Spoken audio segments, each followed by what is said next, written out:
वटपौर्णिमा आपल्या हिंदू धर्मातील महिलांसाठी अत्यंत महत्त्वाचा सण. आता अगदी 8 ते 10 दिवसावर ही वटपौर्णिमा आलेली आहे. 8 ते 10 दिवससुद्धा म्हणता येणार नाही, अगदी 5-6 दिवसावर आलेली आहे. अखंड सौभाग्य आणि पतीला दीर्घायुष्य लाभावे यासाठी साजरा केला जाणारा सण. ज्येष्ठ महिन्यातील पौर्णिमेला हा सण साजरा केला जातो. या दिवशी वटवृक्षाची पूजा करून सावित्री आणि सत्यवानाच्या अमर प्रेमाची आठवण काढली जाते. खरं तर सावित्री आणि सत्यवानाच्या प्रेमापासूनच ही वटपौर्णिमा तयार झालेली आहे किंवा वटपौर्णिमेचा सण तयार झालेला आहे. महत्त्व: दीर्घायुष्य आणि आरोग्य. पतीला उत्तम आरोग्य, दीर्घायुष्य लाभावे यासाठी महिला हे व्रत करतात. सावित्रीचे समर्पण, सत्यवानाचे प्राण यमाकडून परत आणणाऱ्या सावित्रीच्या निष्ठेचे आणि त्यागाचे हे व्रत प्रतीक आहे. वटवृक्षाचे महत्त्व: वडाच्या झाडाला त्रिमूर्ती म्हणजेच काय तर ब्रह्मा, विष्णू, महेश यांचे रूप मानले जाते. त्यामुळे या वृक्षाची मुळे खोलवर असतात.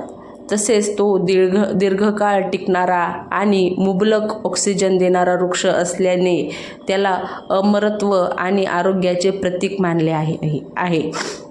स्त्री शक्तीचा सन्मान: सावित्रीने यमराजाशी शास्त्रचर्चा करून आपल्या पतीचे प्राण परत मिळवले होते. हे व्रत भारतीय स्त्रीच्या बुद्धिमत्ता, संयम आणि पतीवरील निष्ठेचे प्रतीक आहे. मुहूर्त जाणून घेऊया, पूजाविधी जाणून घेऊया, व्रत कसे करायचे हे जाणून घेऊया. सर्व माहिती, रंग कोणता शुभ आहे, सर्व माहिती एकाच व्हिडिओमध्ये तुम्हाला सांगणार आहे, त्यामुळे शेवटपर्यंत नक्की पहा. वटपौर्णिमा 29 जून 2026 म्हणजे सोमवार रोजी केली जाईल. सुवासिन महिलांसाठी या दिवशी वटवृक्षाची पूजा करणे अत्यंत शुभ मानले जाते. शुभ पूजा ह्याचा मुहूर्त जाणून घेऊया. तर सकाळी शुभ काळ आहे. सकाळी साधारण 8:55 ते 10:40 पर्यंत शुभ काळ आहे. त्यानंतर अभिजित मुहूर्त दुपारी आहे 11:56 ते 12:52 पर्यंत आहे. महत्त्वाच्या पूजेसाठी उत्तम मुहूर्त म्हणजेच काय तर ब्रह्ममुहूर्त पहाटे 4 वाजल्यापासून ते 4:46 म्हणजे 4:06 तर 4:46 साधारण 40 मिनिटापर्यंतचा आहे. त्यानंतर माहिती प्रारंभ म्हणजे माहिती जाणून घेण्यासाठी पहाटे 3:06 तर 30 जून पहाटे 5:26 पर्यंत असणार आहे. वटपौर्णिमेसाठी शुभ रंग: लाल, हिरवा, पिवळा, गुलाबी आणि मोरपंखी. हिरवा हे रंग अत्यंत शुभ मानले जातात. हे अखंड सौभाग्य, समृद्धी आणि निसर्गाचे प्रतीक मानले जातात. वटपौर्णिमेसाठी साडीचे उत्तम पर्याय आहे आणि रंग लाल. विवाहित महिलांसाठी लाल रंगाचं सर्वात जास्त महत्त्व आहे. हा रंगाचे प्रतीक प्रेम आणि सौभाग्य आहे. हिरवा रंग निसर्गाचे आणि वैवाहिक जीवनातील आनंदाचे प्रतीक आहे. मोरपंखी हिरवा रंगही खूप शुभ मानला जातो. पिवळा रंग हा रंग समृद्धी, सकारात्मक ऊर्जा आणि मांगल्याचे प्रतिनिधित्व करतो. गुलाबी रंग हा रंग सौम्यतेचे प्रतीक असून सणासाठी खूप आकर्षक दिसतो. तर हे सर्व रंगांपैकी तुम्ही कुठलाही एक रंग वापरू शकता. त्यानंतर वटपौर्णिमेला सुवासिनी महिला पतीच्या दीर्घायुष्यासाठी, जसं की मी म्हणाले, अखंड सौभाग्यासाठी वटवृक्षासाठी वडाची पूजा करतात. यासाठी लवकर उठून स्नान करावे. जितक्या लवकर शक्य होईल ब्रह्ममुहूर्तात उठलात तर उत्तमच आहे. त्यानंतर स्नान करून 16 शृंगार करून नवीन वस्त्रे म्हणजे नवीन साडी परिधान करावी. माझ्या पतीला आरोग्य आणि दीर्घायुष्य लाभावं असा संकल्प करून पूजेची सुरुवात करावी. पूजेचे साहित्य सर्वांना माहीतच आहे, पण परत एकदा लक्ष करून देते. तर हळद, कुंकू, अक्षदा, त्यानंतर फूल, त्यानंतर सुताची गुंडी म्हणजेच कापसाचा आपला दोरा जो आपल्याला, त्यानंतर पाणी भरलेला तांब्या, फळे, विशेषतः आंबा घ्या, आंब्याचा सीझन आहे, भिजवलेले हरभरे, विड्याचे पाने, दक्षिणा आणि नैवेद्य. पूजेची सुपारी पद्धत जाणून घेऊया. तर पद्धत: स्थापना. वटवृक्षाच्या म्हणजे वडाच्या मुळाशी चौरंग किंवा पाट मांडून त्यावर रांगोळी काढावी. जर जवळ वड असेल तर हे शक्य होईल, नसेल तर मग अशी जमिनीवर रांगोळी काढली तरी सुद्धा चालेल. त्यानंतर गणपती पूजन. तेथे सुपारीची गणपतीची स्थापना करून हळद, कुंकू, अक्षदा व फुले वाहून पूजा करावी. त्यानंतर तिसरी सती सावित्री पूजन. गणपतीनंतर सावित्री सत्यवानाची पूजा करावी. वडाची पूजा करावी. वडाच्या झाडाला हळदी, कुंकू, अक्षदा आणि फुले वाहावी. ठेवावीत. झाडाला पाणी घालावे. 5 म्हणजे दोरा गुंडाळणे. झाडाला 7 प्रदक्षिणा घालून दोरा गुंडाळावा. वडाच्या खोडाला कापसाचा पांढरा दोरा किंवा सूत गुंडाळत 7 प्रदक्षिणा फेऱ्या घालाव्यात. यावेळी पतीच्या उत्तम आरोग्यासाठी आणि दीर्घ आयुष्यासाठी प्रार्थना करावी. नैवेद्य आणि वाण. फळे, हरभरे, गोड पदार्थाचा नैवेद्य दाखवावा. पूजेनंतर 5 सुवासिनींना फळे, गहू किंवा तांदूळ, सौभाग्यवान वस्तू देऊन त्यांची ओटी भरावी. यंदा वटपौर्णिमेला खूप योग जुळून आलेले आहे. अनेक वर्षांनी असा एक दुर्मिळ योग घडतोय. 5 राशी अत्यंत भाग्यशाली आहेत या वटपौर्णिमेच्या दिवशी. तर याचे शुभयोग जाणून घेऊया.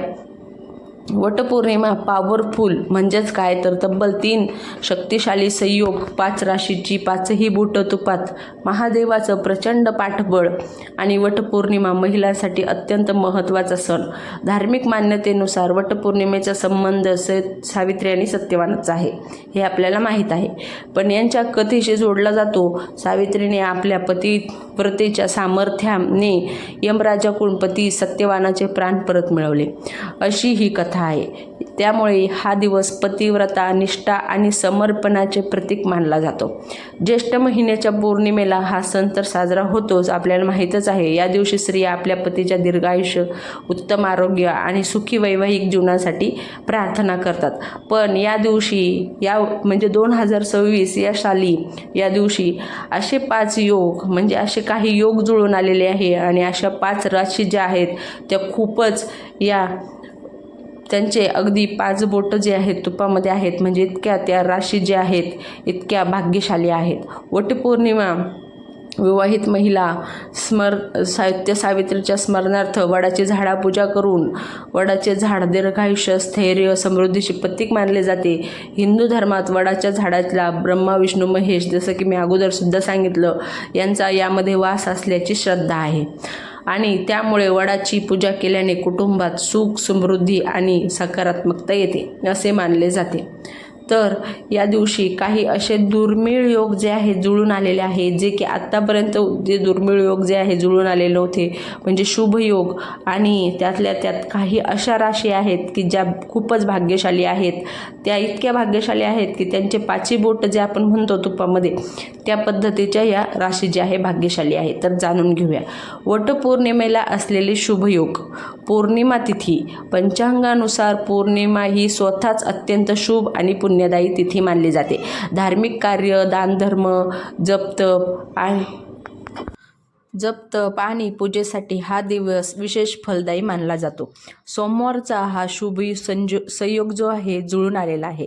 पंचांगानुसार वटपौर्णिमा यंदा सोमवारी येत असल्यामुळे चंद्र आणि भगवान शिव यांची कृपा प्राप्त होत असे मानले जाते. सोमवार हा दिवस शिवपूजेसाठी अत्यंत शुभ दिवस मानला जातो. शुक्ल योग पंचांगानुसार 29 जून रोजी दुपारपर्यंत शुक्ल योग राहणार आहे. हा योग शुभ कार्य, पूजा, नवीन उपक्रम आणि मंगल कार्यासाठी अनुकूल मानला जातो. कारण हा जो संयोग आहे किंवा हा जो योग आहे हा अतिशय उत्तमरित्या जुळून आलेला आहे. वटपौर्णिमा 5 राशीसाठी भाग्याचे दरवाजे उघडणार आहे. ज्योतिषशास्त्रानुसार यंदा वटपौर्णिमा सोमवारी आलेली आहे आणि पौर्णिमा तिथी सोमवार आणि शुभ योगाच्या संयोगामुळे काही राशींवर विशेष कृपादृष्टी राहण्याची शक्यता आहे. ज्योतिषशास्त्रानुसार हा दिवस 5 राशींसाठी विशेष लाभदायक ठरू शकतो. तर त्या कुठल्या राशी आहेत चला आपण जाणून घेऊया. महत्त्वाचं म्हणजे जर तुम्हाला हा व्हिडिओ आवडला असेल, अशाच नवनवीन माहिती तुम्हाला ऐकायला आवडत असेल किंवा तुम्हाला तुमच्या जीवनामध्ये उतरवायच्या असतील तर माझ्या चॅनलला नक्की सबस्क्राईब करा. म्हणजे भक्तिकथा, दररोज भक्तिकथा या चॅनलला नक्की सबस्क्राईब करा. चला जाणून घेऊया. तर पहिली राशी आहे वृषभ राशी. ज्योतिषशास्त्रानुसार वृषभ राशीच्या व्यक्तींना आर्थिक बाबतीत सकारात्मक घडामोडी अनुभवायला मिळू शकतात. नोकरीत पदोन्नतीची चर्चा होऊ शकते, म्हणजे पद जे आहे वाढू शकतं किंवा नवीन जबाबदारी मिळू शकते. व्यावसायिकांसाठी नवीन ग्राहक आणि फायदेशीर व्यवहाराचे योग आहेत. कौटुंबिक जीवनात आनंदाचे वातावरण राहील. जुन्या गुंतवणुकीतून लाभ मिळण्याची शक्यता आहे. दुसरी म्हणजे मिथुन. मिथुन, ज्योतिषशास्त्रानुसार मिथुन राशीच्या व्यक्तींना भाग्याची चांगली साथ मिळेल.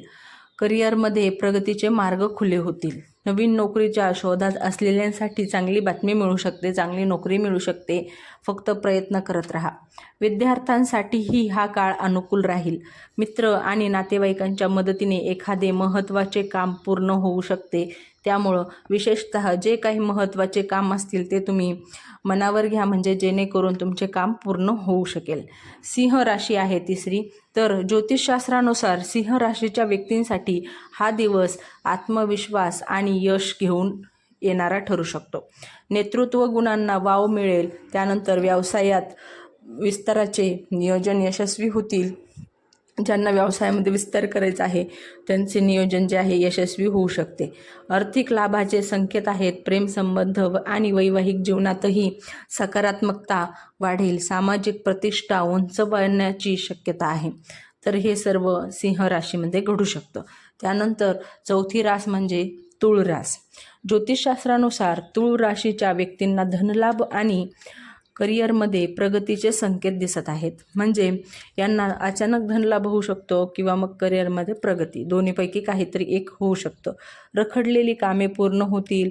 भागीदारीच्या व्यवसायात चांगले परिणाम दिसून येतील. वैवाहिक जीवनात आनंद वाढेल. मग ते स्त्री पुरुष कुणी असो, त्यांच्या सर्वांच्या राशीत जे आहे हे होऊ शकतात बदल. नवीन वाहन किंवा मालमत्ता खरेदीचा विचार पुढे सरकू शकतो. त्यानंतर पाचवी आणि शेवटची रास म्हणजे मकर. ज्योतिषशास्त्रानुसार मकर राशींच्या व्यक्तींना मेहनतीचे फळ मिळण्याची शक्यता आहे. नोकरी आणि व्यवसायात अपेक्षित यश मिळेल. आर्थिक स्थिती मजबूत होईल. त्यानंतर वरिष्ठ अधिकारी तुमच्या कामाचे कौतुक करतील. त्यानंतर कुटुंबातील सदस्याकडून सहकार्य मिळेल. आरोग्याच्या दृष्टीनेही हा जो काळ आहे तुलनेने चांगला राहील. तर अशा ह्या सर्व राशीचे जे आहे राशी भविष्य वटपौर्णिमेच्या दिवशीचे आहे. चला भेटूया परत अशाच एक नवनवीन माहितीसोबत. तोपर्यंत व्हिडिओ आवडला तर लाईक आणि सबस्क्राईब नक्की करा.